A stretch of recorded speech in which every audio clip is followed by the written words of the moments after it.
Halo pemirsa Sampit TV, dimanapun Anda berada, jumpa lagi bersama saya Yuwana dalam acara Mimbar Agama Buddha.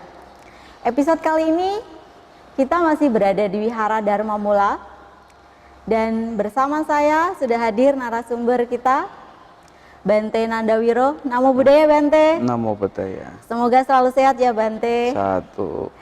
Baik, episode kali ini kita mengangkat tema tentang tradisi dan budaya. Baik Bante, seperti yang kita perhatikan, kebanyakan ritual-ritual upacara keagamaan kurang lebih itu sangat kental sekali dengan tradisi dan budaya ya Bante.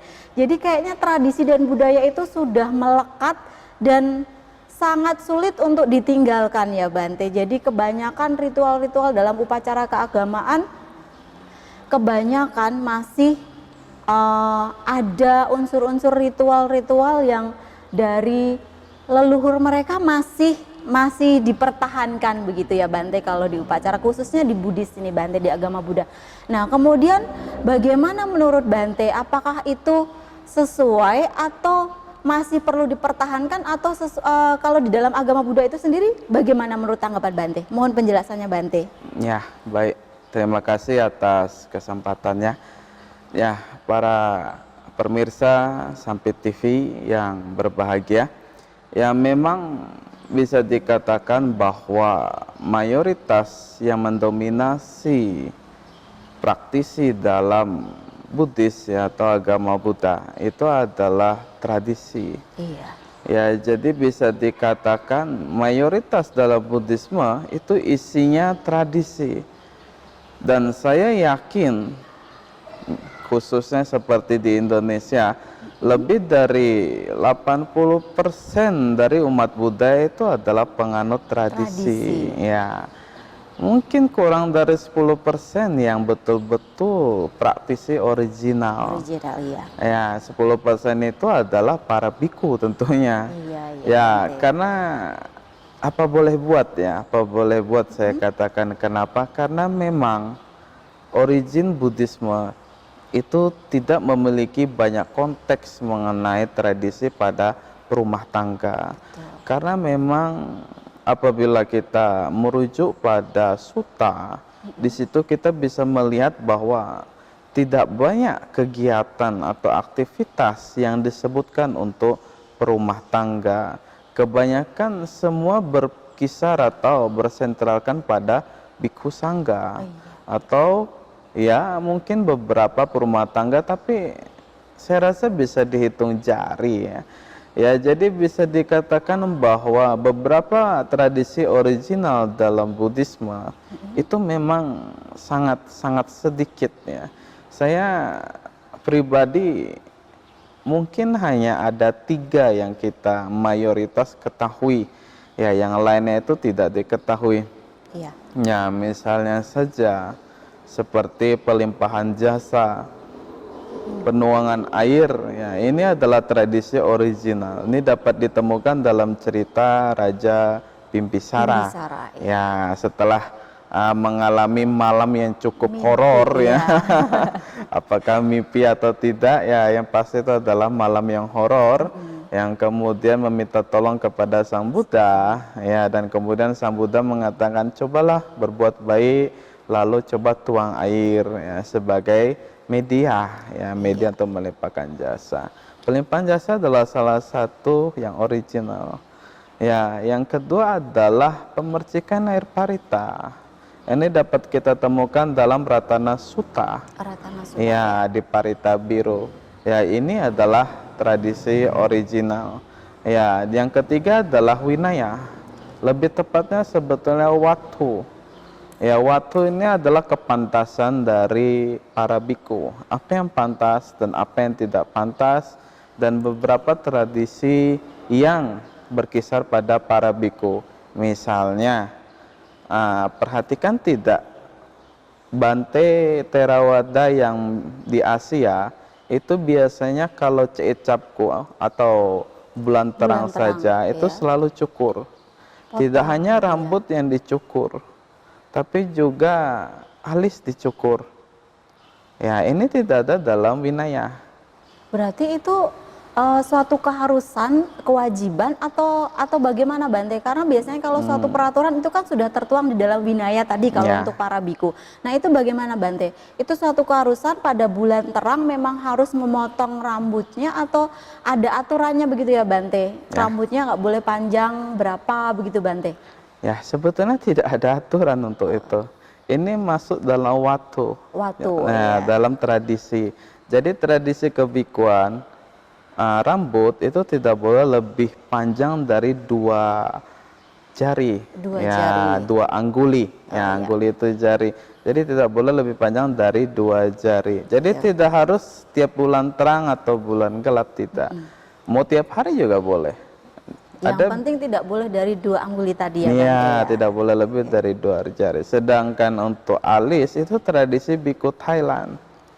Ya, hanya keturunan Thailand, garis Thailand yang menggunakan tradisi tersebut. Dan kita yang lain tidak. Tapi saya kebetulan garis Thailand. Ya, jadi saya juga mengikuti tradisi tersebut. Ya, ini adalah contoh. Itu ada yang membedakan nggak Bante antara tradisi Thailand, Myanmar itu ada perbedaan khusus nggak Bante? Yang paling mencolok adalah warna jubah. Warna jubah. Ya, karena jubah itu dibuat dari, ini dulu ya, Iya. dibuat dari kulit pohon. Jadi setiap letak geografis memiliki pohon yang berbeda, tentu memiliki pigmen yang berbeda Iya, juga. betul. Ya, jadi biku dari berbagai negara itu memiliki mayoritas warna jubah yang berbeda. Ya, seperti misalnya saya gunakan ini adalah mayoritas ya untuk Thailand. Thailand. Nah, kalau agak ungu, agak gelap itu adalah mayoritas Myanmar. Myanmar. Ya, Sri Lanka juga. Ya, kalau coklat gelap dan coklat terang ya atau orange ya, itu biasanya di Thailand. Thailand. Ya, jadi ini adalah salah satu contoh tradisi, ya, tradisi yang berkisar pada kebikuan. Jadi kembali pada topik, ya, saya pribadi hanya menemukan 3 tradisi yang betul-betul mayoritas yang origin dari Buddhisme. Sedangkan ada beberapa tradisi lain, tapi kebanyakan ya sama berkisar pada biku juga. Seperti pembacaan Patimokkha adalah tradisi. Tradisi. Ya, kemudian rapat sangga itu juga tradisi, dan beberapa lainnya sangga kama misalnya perkumpulan atau meeting besarnya Iya, sangga, meeting besar sangga. ya itu juga adalah tradisi. Tradisi. Oh berarti itu tidak tertuang di dalam Vinaya ya Bante, tetapi memang sudah dari dulu itu dilaksanakan, jadi sampai sekarang pun akhirnya tetap dipertahankan seperti itu Bante. Ya, itu dipertahankan dan itu tidak muncul begitu saja. Jadi Itu semuanya ada sebabnya ya, kenapa diadakan seperti itu ya Bante ya? ya, jelas. Ya, ini sebetulnya mengikuti tradisi dari konsili. Oh iya, konsili. Ya, setelah konsili terakhir selesai, ya kemudian setiap sangga di setiap negara, yaitu kemudian mengikuti tata cara konsili. Jadi setiap sangga minimal paling tidak setahun sekali selalu melakukan konsili Konsili. sendiri. Ya, ini kita sebut sebagai sangga kama. Sangga kama. Ya, jadi bisa dikatakan ini juga berdasarkan dalam sutta. Ya, dalam Parita Biru itu ada sebuah sutta yang mengatakan alangkah lebih baik apabila biku atau sangga itu bisa saling bertemu. Ya, saling istilahnya saling belajar dan lain sebagainya. Ya, jadi bisa dikatakan tradisi kebanyakan yang ada di saat ini itu di luar dari origin Buddhis. Ya, misalnya seperti Fangsen yang Fangsen, sangat kita iya. kenal ya, melepas satwa. Iya. Ini kan sebetulnya adalah tradisi kebudayaan yang berasal dari Tionghoa. Tionghoa Ya, ya. Tiongkok kuno, yang kemudian mereka lakukan secara rutin dan kemudian menjadi sebuah kebiasaan yang akhirnya terus dilakukan secara turun-temurun. iya, Ya, pada akhirnya ini menjadi sebuah tradisi. tradisi. Ya, dan satu lagi yang paling diketahui oleh masyarakat, menancap dupa. Iya, menancap dupa. Oh iya. Ya, Bante. Nah, ini nih Bante yang menarik ya Bante. Karena kebiasaan seperti yang kita perhatikan sejauh inilah Bante lah. ya, Biasanya kalau umat Buddha ini melakukan sembahyang di wihara, mereka biasanya membakar dupa banyak-banyak ya Bante. Nah, ya. sebenarnya itu ada peraturannya nggak sih Bante? Atau cuman kepercayaan mereka saja? Karena biasanya itu semakin banyak dupa yang digunakan, kayaknya kok semakin mereka lebih kayak memang begitu ya Bante. Jadi kadang kita mau sembahyang aja sampai asapnya menyebar kemana-mana. Nah itu kalau di dalam Buddhis sendiri bagaimana Bante? Ya, sebetulnya menancap dupa itu adalah tradisi dari India kuno, India kuno. tapi tidak ditancap.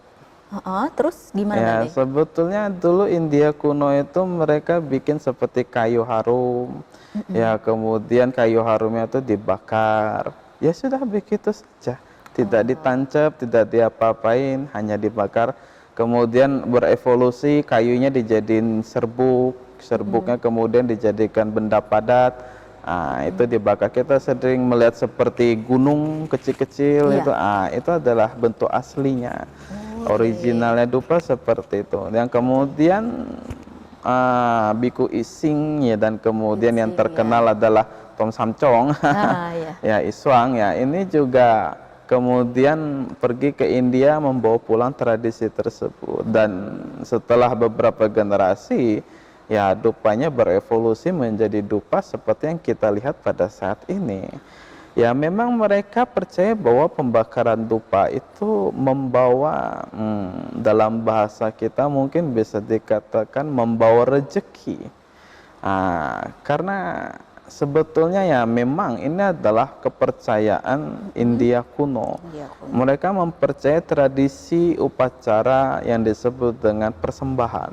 Persembahan. Kita sebut Amisa Puja. Amisa Puja ya. Mereka percaya bahwa persembahan tersebut itu adalah salah satu bentuk dari aktivitas yang bisa dikatakan implementasi atau perwujudan penghormatan kepada dewa. Ya, jadi mereka percaya bahwa apabila mereka mempersembahkan harum dupa, dupa harum, ya mereka percaya bahwa mereka bisa mendapatkan berkah dari para dewa. Dan mereka percaya bahwa para dewa itu suka yang harum-harum. Ya, karena memang ada dalam salah satu Sanskrit yang mengatakan bahwa para dewa, kenapa kita tidak bisa melihat dewa di alam manusia?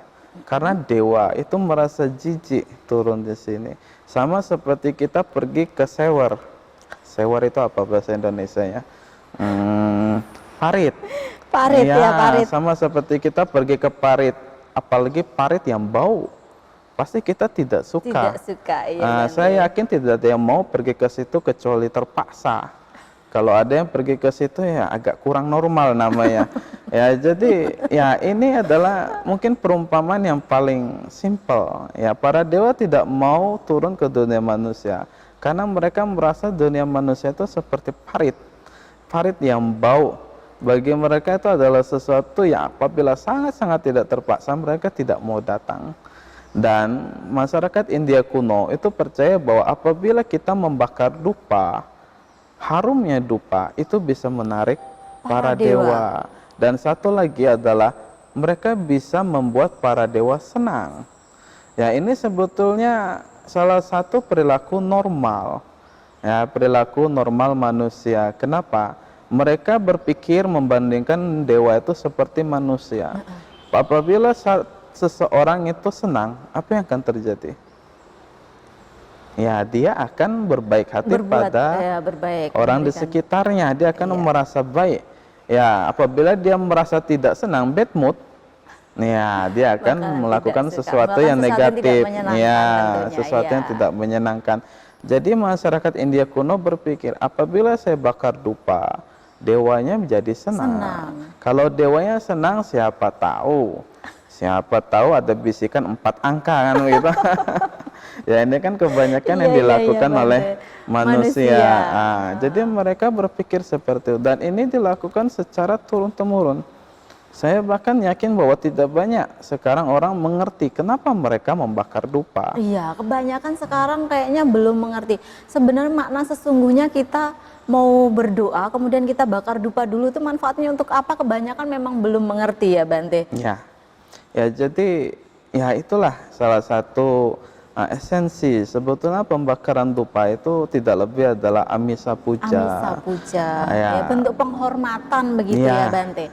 Karena kita sangat repot membawa persembahan lainnya, Jadi itu yang buah-buahan. lebih simpel ya, Bante, Ya, lebih mudah. yang paling mudah adalah membawa dupa. Dupa, Ya, jadi ini adalah tradisi yang bisa dikatakan ya ada dalam Buddhisme itu sendiri.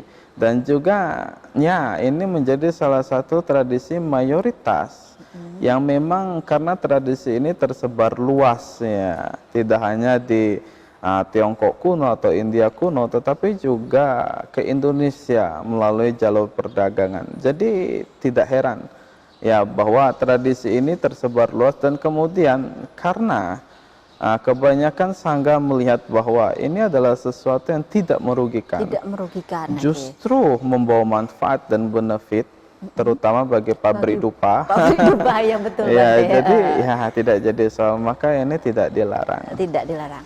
Baik, Bante, semakin menarik sekali, Bante. Tetapi akan kita lanjutkan kembali setelah yang mau lewat ini aja, Bante. Ya.